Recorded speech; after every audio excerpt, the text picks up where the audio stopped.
So to absolutely no surprise, I happen to really like movies, just like most other people. And in my pursuit of watching movies, I may or may not have allegedly stumbled upon ways to stream movies for free.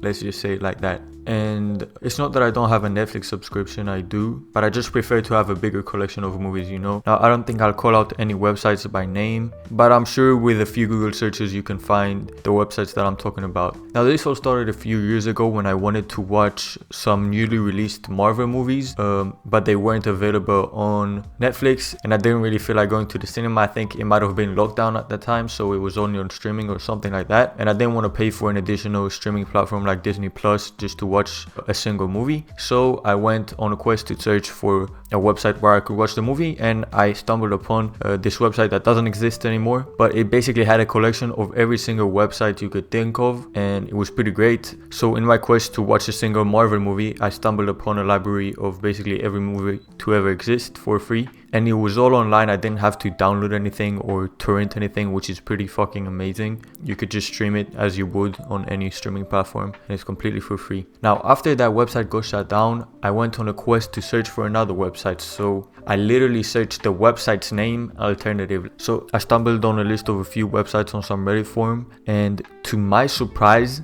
half of these websites looked exactly, if not 90%, like the website that I had previously used, only they had a totally different logo and name. So this made me assume that there was like some single person behind it who just had like 5 websites. In case one gets taken down, there would always be like another website as a backup. But then I started digging even deeper, and I found hundreds upon hundreds of websites. And the thing about them is they all clearly used the same backend, but they all had different looks. It made me rethink it, and maybe it's something bigger. Let me show you exactly what I mean. The thing about these websites is that when you first enter them, you're greeted with this sort of page where you can search any movie here in the search bar, and then you can also click to go to the full site. Let me show you what I mean. This is another website, and you can see they use like the same wording, the same template, but it's a totally different design. And mind you, there's hundreds of these. Once you press view full site, you're going to be greeted with a screen that looks something like this, and this applies for all of the websites. So for example, this website you'll see has the same sort of layout but slightly different, and I'll show you what gives it away that they use the exact same backend in a second. As you can see, this first website also has the exact same kind of layout with the movies, but what gives it away basically is if you look at the trending movies, you'll see that they are the same across every website. So you go Venom, The Wild Robot, Transformers, Terrifier. If you go here, you'll see Venom, Wild Robot, Transformers, Terrifier, and so on. And same here. And mind you, again, this is not just across these 3 websites. There are hundreds of websites like this, each with their own unique design that use the same backend. Once you press on a movie, you have this like selection of servers here, and again, these are the same servers across every website. As you can see, the recommended movies are also always the same, if not incredibly similar. And this is just wild to me. I really don't understand how this whole thing works. If there's one person behind this is an insane amount of work to put in to create hundreds of websites with different designs just to have them as backups.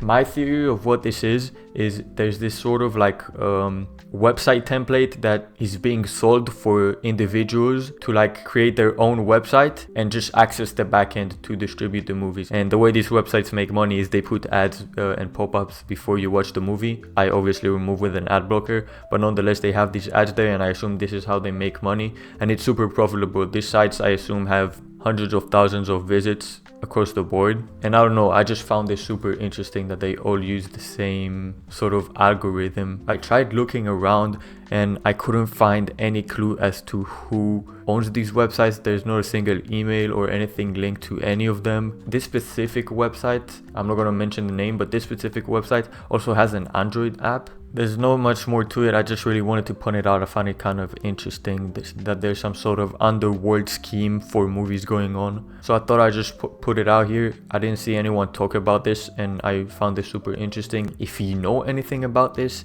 let me know. I will keep on trying to figure out what's going on here. So if you're interested, make sure to subscribe. And that's all I got for your voting bench for today. So I'll see y'all later. Subscribe.